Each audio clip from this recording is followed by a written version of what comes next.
seja muito bem-vindo. Está começando mais uma edição do Conversa Aqui Rede, o nosso encontro semanal para avaliarmos como foi a semana na Bolsa de Valores, o sobe e desce das ações, os fundos de investimentos, como performaram. Enfim, venha ficar muito bem informado aqui nessa conversa semanal. Hoje eu estou com os meus amigos Caio César, expert em câmbio. Tudo bem, Caio? Fala, Rafa. Boa noite, João. Como é que tá? Tudo bem? Boa noite, galera. Boa noite, João. Tudo certo? Bom, vamos então a uma semana não mais curta para nós, porém para o resto do mundo um pouco mais, digamos, retilínea, né, em cima das variações nos mercados. Hoje, na verdade, uma antecipação do feriado de 4 de julho nos Estados Unidos, o dia da independência. Tivemos ontem, de uma maneira até curiosa, né, saindo o NFP, o Non-Farm Payrolls, ainda numa quinta-feira, geralmente é na primeira sexta-feira do mês. Tivemos a Bolsa de Valores brasileira terminando a semana até no viés positivo, porém com poucas variações. E, acima de tudo, as bolsas subindo à sombra da Covid-19, com o dólar caindo na semana. Tivemos aí um recorde de contágios em 24 horas nos Estados Unidos, recorde sendo batido nos Estados Unidos. Isso é uma coisa que preocupa, porém, as boas notícias relacionadas a vacinas, reação das maiores economias do mundo após o relaxamento da quarentena, acabaram favorecendo aí a tomada de riscos aqui no Brasil, especificamente nessa sexta-feira, né, com as bolsas lá fora dos Estados Unidos, sobretudo, paradas. Muita gente veio buscar boas oportunidades pechinchas aqui no Brasil. Com isso, a Bolsa de Valores subiu nesta sexta-feira. Tivemos uma alta de 0,55 na sessão e a carteira teórica acumulou aí 3,12%. Está estacionária nos 96 mil pontos, é mais uma resistência que a Bolsa encontra neste primeiro semestre de 2020. Começando com você, Caio, como é que você viu o comportamento do dólar aí essa semana? O dólar que teve uma queda de pouco mais de 2%, chegou aí a 2,61 na semana, no mês 2,23, e na verdade foi um sobressalto. Como é que você viu aí em relação às moedas lá fora? Semana de montanha-russa, né? A gente teve no começo da semana até mais ou menos a quarta-feira uma alta expressiva, o dólar chegou a bater 5,46, 5,48 lá na quarta. Na quarta, o Banco Central liberou um leilão de spot, né, que é quando ele vende moeda para os bancos para poder aliviar um pouco da pressão do dólar. E aí a moeda reverteu e foi queda até hoje, quando fechou 5,31, se não me engano, 5,3181. Se você analisar o leilão do Banco Central, você vai ver que, se eu não me engano, saiu lá 300 milhões ou 400 milhões. É um volume para as pessoas físicas grande, mas se você for analisar o mercado de câmbio, não é um volume tão grande. Então, você pode concluir que desse movimento de alta do dólar não foi totalmente impulsionado por saídas de dinheiro, muito provavelmente foi impulsionado por risco ou por alguma outra coisa. E aí o movimento de volta provavelmente não foi também impulsionado por entrada de dinheiro, deve ter sido também um movimento de ajuste de risco. Então a gente não está falando aqui de entradas e saídas. Mas ainda assim foi vamos botar aí uma reviravolta. É interessante esse movimento do dólar. E falando das bolsas especificamente, aqui no Brasil e lá fora, engraçado, João, pelo menos não era essa a minha impressão, né?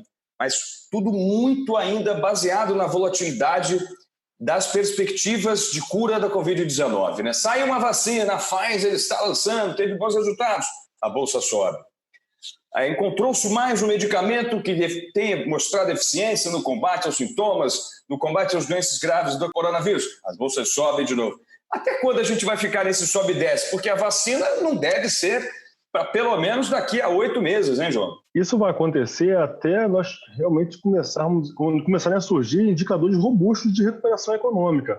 Enquanto os agentes econômicos não têm indicadores robustos de produção, de emprego e tudo mais, qualquer boa notícia é motivo para alegria e a bolsa subir. Porém, não é robusto o suficiente para mantê-la lá em cima. Então, como a gente vem falando aí desde o início, nesse momento aproveitar essas oscilações para investir, especular, talvez com volatilidade, mas não fique muito otimista para uma recuperação econômica, pois os dados realmente da economia global estão muito abaixo do que estava antes, até o final de 2009, e as perdas que aconteceram desde então não tem perspectiva de recuperação, pelo menos até 2022, assim sendo aí mais otimista, isso dados de alguns relatórios.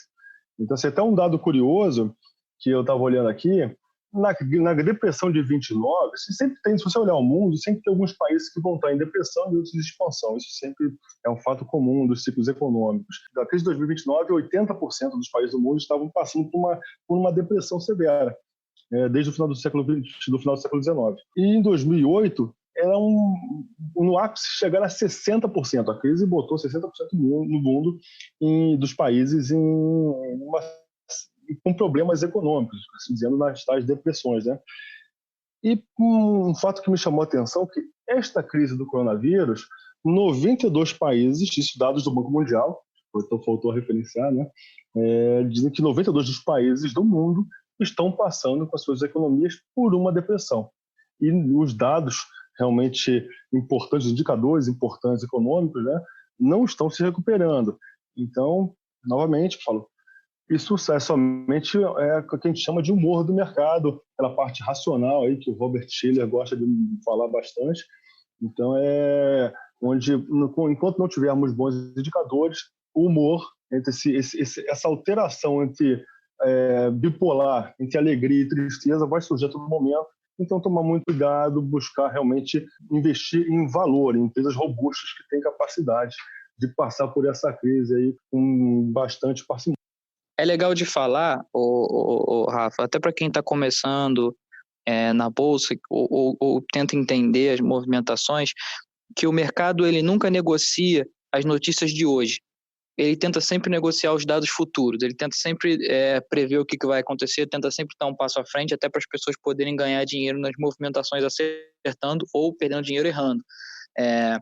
E nesse momento eu acho que a gente chegou aí no limite de boas e más notícias. Então a gente já tem o quadro geral bom, o quadro geral médio, o quadro geral ruim. E aí provavelmente o mercado está de lado porque ele está esperando alguma outra coisa, ou tanto negativamente ou tanto positivamente. E aí os agentes do mercado ficam tentando prever, por isso que ele fica ali, ele vai, aí ele volta. Enfim, são movimentos de mercado que descrevem essa visão de todo mundo.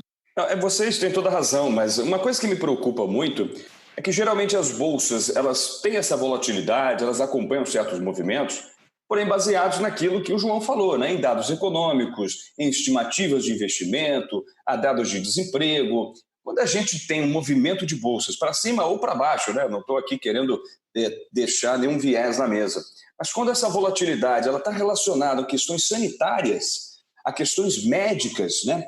Fica uma coisa muito fora do espectro que o investidor tem como acompanhar como uma análise mais criteriosa, mais realmente acadêmica quase, né?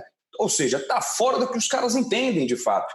E aí cai-se muito no boato, cai-se muito naquela expectativa imensa que existe, claro, por uma cura para a Covid-19, seja por uma vacina ou por um tratamento antiviral efetivo de fato, né? Não apenas por ser realmente uma questão médica e de saúde em todo o mundo, né? Enfim, estamos aí ultrapassando a barreira de 600 mil mortos, né? Mas, acima de tudo, porque ela não relaciona-se especificamente a nenhum dado que é dominado pelos agentes de mercado. E aí eu fico um pouco preocupado demais, porque nós estamos na mão daquilo que não conhecemos, digamos assim. Como é que vocês veem aí essa questão? Eu acho que você tem razão. A gente está ligado, sim, a uma questão fitossanitária, uma questão que não está muito ligada aos agentes de mercado, é totalmente fora. Inclusive uma crise relativamente nova, se a gente for analisar uma questão de mercado. Mas ainda assim, os agentes de mercado continuam, na verdade, procurando dados de mercado para poder ler isso. Bom exemplo disso é que ontem a gente teve um dia bem, bem positivo. Então, saiu um desemprego melhor na Europa, ou menos pior. Saiu uma produção industrial menos pior no Brasil, saiu um payroll, que são os empregos nos Estados Unidos, menos pior. Então, assim, ainda que os problemas sejam de saúde, o mercado vai continuar olhando para as respostas financeiras para essa questão. E muito da gente não está avançando mais além dos 96, 97, que é quase o limite, provavelmente por conta dessa questão de saúde, mas o mercado continua procurando números para embasar as escolhas de compra ou venda. O ser humano ele ainda não aprendeu a lidar com a aleatoriedade, com a imprevisibilidade em relação ao futuro, e entender que esse poder de prever o que vai acontecer nós não temos, são infinitos infinitos parâmetros a serem observados, que é algo humanamente impossível. Tanto que a gente vê aí a inteligência artificial, entre outros modelos computacionais e tudo mais, crescendo bastante, porque eles têm uma capacidade de análise muito mais forte do ser humano. Mas, enfim, o investidor, o que ele faz nesse momento, assim, uma crise, quando não tem essa segurança de saber o que eu vou fazer para investir, que afinal, no mundo inteiro, taxa de juros negativa ou perto de zero, ou perdeu, por mais que seja positivo, a taxa de inflação, dependendo dos lugares, está ali zerando também a taxa real. Pega o exemplo no Brasil, tem a empresa Granado, que foi fundada em 1870, Nestlé, 1877, Coca-Cola, 1892 foi fundada, a Hering, 1880. Então, daí vai, nós temos uma infinidade de empresas centenárias aí no mundo. O que eu quero dizer com isso? Quem gera valor, empresas fortes, inovadoras, com bons empreendedores, com boa gestão, você vê que elas passaram por guerras mundiais, pandemias, depressões, estão aí até hoje, muitas delas como líderes de mercado. Existem na história, muitas pessoas querem aquela ideia de ganhar dinheiro rápido, ficar melhorado de uma hora para outra, histórias bonitas do mercado financeiro, mas esquecem que tem o lado negro, né? Para um que deu essa porrada, tem 1 milhão que perderam tudo, ou saíram devendo. Então, investimento é isso.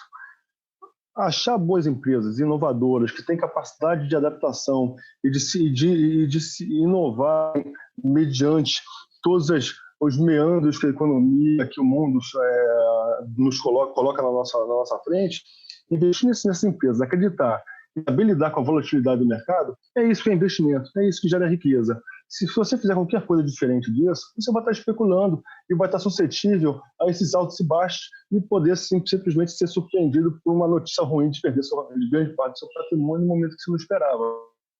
Então, acho que as pessoas têm que tomar cuidado, entender que prever o futuro é algo que o ser humano não entendeu, escolher boas empresas e realmente investir e não especular. Enquanto as pessoas não entenderem essa diferença, a gente vai estar suscetível a esses soluços e solavancos aí do mercado, de simplesmente por possibilidades e quando tem uma realidade.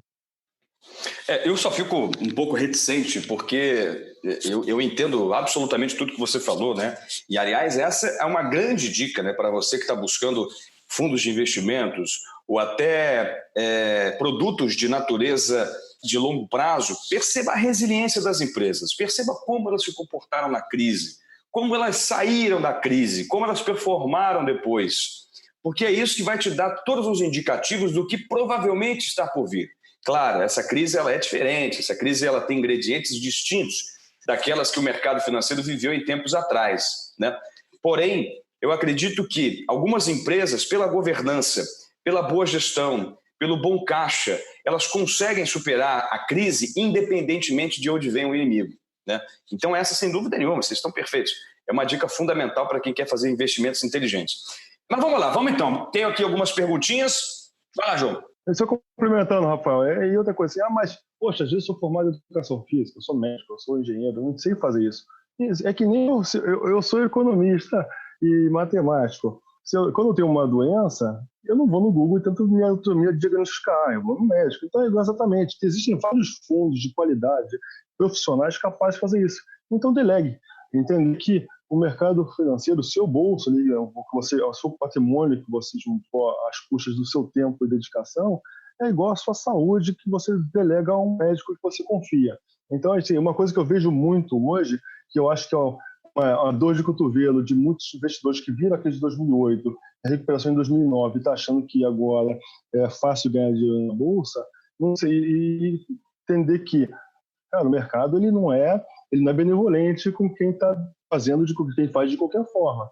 Então, buscar bons profissionais, confiar na gestão e se dedicar onde você sabe ganhar dinheiro. Se você for um profissional da engenharia, vai trabalhar na sua área e se dedicar ali para ser cada vez melhor. Se você for um médico, vai atender para ser cada vez melhor e deixa que essa parte de gerir o seu patrimônio com os profissionais. E eu vejo muitos clientes querendo fazer sozinho, porque pegaram do poço de uma crise, estão pegando essa recuperação que teve agora e acham que isso é regra, mas na verdade é uma exceção e isso, um momento de alegria pode gerar um outro muito maior de tristeza.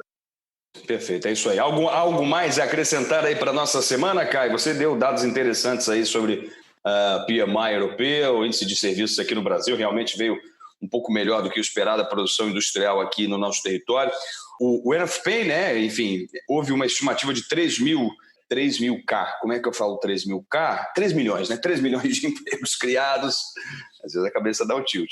Mas, na verdade, houve 4.800.000 empregos. Foi um dado muito positivo, que mostra que a economia americana realmente traciona melhor nessas saídas de crise. Por uma série de fatores, a gente pode até discutir em outros episódios à frente.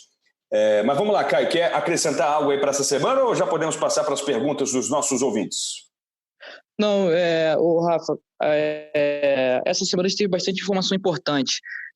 Semana que vem, de diferente, a gente vai ter algumas informações de produção, mas não são aí o alvo, talvez, do mercado. Então, assim, talvez é só ficar atento a novidades que possam vir, vamos botar assim, de surpresa. Legal, bom, a gente tem trazido aí a participação de alguns ouvintes aqui do nosso podcast. Pois é, rapaz, já estamos tirando onda. Temos alguns ouvintes aí razoavelmente assíduos, a galera que acessa os agregadores de podcast, seja o Google Podcast, o Apple Podcast, o Deezer, o Spotify, o Buzzsprout, enfim. Você pode assinar os nossos podcasts, né? E sempre que você tiver um novo episódio, vai pintar uma notificação aí no seu celular, vai pintar um e-mail aí na sua caixa e você acessa para curtir boa informação sobre o mercado financeiro. Faça como o Marcílio do Carmo, que é médico em Belo Horizonte.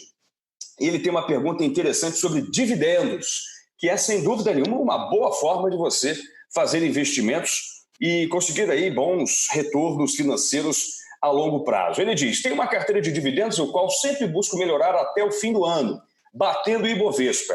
Aí, rapidamente, para traduzir um pouquinho o que ele quis dizer, pelo que eu entendi, Marcílio, você tem uma carteira de dividendos a qual você vai rebalanceando ano a ano, certo? Conforme o rendimento da empresa, conforme a performance dela naquele ano, e você vai fazendo alguns ajustes, mas mantendo uma carteira de dividendos ao longo do ano. Ele busca sempre bater o Ibovespa, esse é o benchmark dele, né? E ele faz a seguinte pergunta para o Caio César e para o João Gabriel. Vocês acreditam que é possível bater o Ibovespa apenas com uma carteira de dividendos? Apenas com empresas boas pagadoras de dividendos? Como vocês estão analisando esse mercado? Quem segura essa bomba aí? Assim, primeiro tem que entender o que é uma carteira de dividendos. Assim, eu posso fazer uma analogia como se fosse uma carteira de renda fixa, claro, levando em consideração os devidos níveis de risco de cada uma delas. Mas a carteira de dividendos é para quem está preocupado realmente com empresas que pagam, que distribuem muitos dividendos para os seus cotistas. Então, talvez o Ibovespa não seria o benchmark mais adequado para esse tipo de investimento. Justamente esse cliente que tem esse tipo de carteira está mais preocupado em realmente manter um alto nível de dividendo ao invés da valorização das ações. Mas tudo bem, assim, se é possível bater o Ibovespa, realmente é possível se você usar esse como referência, mas o objetivo não seria esse. O João está coberto de razão. Agora, eu acho que o Marcílio está cometendo um erro técnico, né? Porque ele está seguindo o benchmark errado, está seguindo o índice errado. Ele, por ter uma carteira de dividendos, deveria ter mais atenção ao Divo 11, porque estes sim são benchmarks que ele vai ter um parâmetro muito parecido com o dele. E mais, é possível que ele consiga rendimentos excelentes de dividendos, né? Ou seja, retornos de lucros daquelas empresas, sem que elas tenham alta na valorização das suas ações. Claro que isso também é importante, mas o importante é o lucro líquido, né? Então, Marcílio, o importante é você seguir o Divo 11 e não tentar bater a Bolsa de Valores, o Ibovespa. Beleza? Vamos passar aqui então para a próxima pergunta. É a Joana Pereira dos Santos. E essa é uma pergunta que eu acho que vai responder à dúvida e à apreensão de muitos investidores. Segura aí. Joana Pereira dos Santos, ela é de Macaé, no estado do Rio de Janeiro. Tem os CDBs de alguns bancos de segunda e terceira linhas, que pagam melhores taxas, mas também tem mais risco. Desde a sequência de quedas da Bolsa, tenho ficado muito apreensiva. Será que estou correndo muito risco ao manter esses papéis? Aspas. Observação. Todos estão cobertos pelo FGC. E aí, Caio, a Joana deve se desfazer desses papéis aí por causa da crise ou não? Vale a pena segurar e esperar como esses bancos vão performar e se eles vão entregar os rendimentos acordados desde o início lá da compra do CDB? Joana, eu acho que melhor do que responder sobre esses papéis em específico é a gente te dar ferramentas para entender como que eles funcionam E aí você poder tomar a decisão para todos os papéis de renda fixa que você vier a ter na sua carteira. Como é que funciona o mercado de renda fixa? Quando você compra um CDB, basicamente você está emprestando dinheiro para o banco e o banco usa esse dinheiro para diversas coisas dentro dele. Então, quando você compra um CDB, você tem que olhar 3 coisas. Tá? Primeiro de tudo, quem é o emissor? Segundo de tudo, qual é o vencimento? E terceiro, qual é a taxa? Então, a gente vai pegar aqui a primeira variável. Se você pegar a primeira variável, você vai olhar, não é um banco como os primeiros bancos, os bancos grandes, é um banco menor, enfim, menos conhecido, mas ainda está dentro do FGC. Eu estou coberto pelo FGC, então essa variável, para mim, por mais que venha acontecer alguma coisa, ela é menor. Talvez eu tenha uma dor de cabeça por conta do FGC, mas ela é uma variável que tem uma influência menor. Você vai para o segundo ponto, que é o vencimento. E esse é um ponto muito importante por vários motivos. Primeiro motivo, será que o vencimento que eu estou contratando é um vencimento que faz sentido?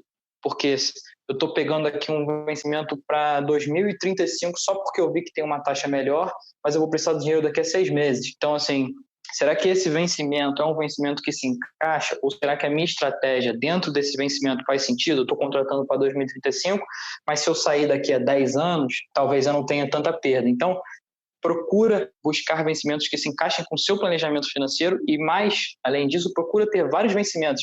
Por que em vez de você aplicar, talvez, num vencimento de 2035, você não aplica num de 2022, 2025, 2030 e assim por diante? E, por último, mas não menos importante, taxa. Quando você vai para o mercado financeiro, quando você fala de investimentos, tudo é rendimento sobre o dinheiro que você está emprestando, o dinheiro que você está disponibilizando. Então, quando a gente tenta olhar para títulos, você faz concessões. Então, bancos que são menores, eles tendem a pagar mais pelo dinheiro que é emprestado, simplesmente porque se eles não pagarem mais pelo dinheiro emprestado, ninguém vai emprestar para eles. Então, quando você vai buscar esses bancos menores, você acaba tendo mais taxa. Mas ainda assim, você fica um pouco ali, do jeito que dá, você fica um pouco ali receosa com relação ao FGC, enfim. E bancos que são maiores, eles tendem a ter menos taxa, eles tendem a pagar menos pelo que você empresta. Tá? Então, se você pegar essas 3 informações que eu passei e você aplicar aí na sua pergunta, será que eu devo sair? Ou será que eu não devo sair? Primeiro de tudo, você analisaria, beleza, os meus bancos estão no FGC, eu quero comprar essa dor de cabeça de se acontecer alguma coisa, eu ter que ir lá e resgatar, enfim. Independente de ser um processo fácil ou um processo difícil, será que eu quero passar por isso? Não quero passar por isso. Tá, vamos ver qual é o vencimento. É um vencimento para 2046. Geralmente os títulos que são mais longos, na hora de você sair, a diferença entre o preço de compra e o preço que você vai vender é muito grande, porque o investidor não tem como prever lá na frente o que vai acontecer, e aí ele acaba pagando, as distorções são maiores. Tá? Então, você vai olhar o vencimento do seu título. E, por último, você vai olhar a taxa. Então, eu estou saindo de um título de 4% ao ano, que me paga 4% ao ano. Será que se eu sair desse título faz sentido, sendo que a taxa de juros está em 2,25, desculpa? Ou eu estou saindo de um título que me paga 12% ao ano. Será que faz sentido eu sair de um título que me paga quase 10 vezes mais do que a taxa de juros, na verdade 5 vezes mais do que a taxa de juros? Enfim, são coisas que você tem que analisar, emissor, título e vencimento, para tomar a sua decisão. Dependendo dos seus títulos, talvez não valha a pena você sair. Bacana. E só para complementar rapidamente, o interessante também é observar o movimento da taxa de juros, né? A taxa de juros brasileira caiu, então muito provavelmente, se ela comprou esse papel há um certo tempo, ela pegou uma taxa de juros um pouco maior. Esses títulos, eles têm um valor aí no mercado secundário, então ela pode ter aí, inclusive, se ela, claro, tiver comprado um papel pré-fixado, sobretudo, ela pode ter aí um preço, inclusive, melhor do que aquele que ela comprou. Então, vale a pena observar isso também. Como ela não especificou se é um papel pré-fixado, se é pós-fixado, se é indexado a CDI, a IPCA, ela não deixou isso claro, vale a pena prestar atenção caso ela tenha um papel pré-fixado. Só tem em mente se um papel pré-fixado, se ela espera que será um período de queda de taxas de juros ou manutenção em taxas mais baixas. Pós-fixado é mais indicado para quem acredita que terá um aumento de taxa de juros no período que ela vai manter o título, aí ela está menos ela tem isso em mente, cria suas expectativas e escolhe o título da melhor forma e que ela fique confortável e confia na instituição, espera ele até o vencimento. Muito bem. Legal. Vamos então encerrando mais uma edição do nosso Conversa Aqui Rede. Obrigado, Caio César. Valeu demais de novo pela disponibilidade, pelas ideias. Eu acho que eu sempre aprendo quando eu bato um papo com vocês. É muito interessante observar o pensamento de cada um e acho que foi super elucidativo o nosso programa de hoje. Valeu, Caio. Um grande abraço, hein? Obrigado, Rafa. Obrigado, João, pela companhia. Boa noite para vocês. Boa noite para todo mundo que está escutando. Valeu, pessoal. Boa noite. Valeu, João. Muito obrigado. Valeu demais também pela sua presença, amigo ouvinte. Repito, inscreva-se nos nossos podcasts, receba as atualizações, macleod.com.br e, claro, pelas nossas redes sociais. Estamos no Instagram, instagram.com/MacLeodPartners e pelos agregadores de podcast. Muito obrigado pelo prestígio da sua audiência e até a próxima. Valeu, tchau, tchau.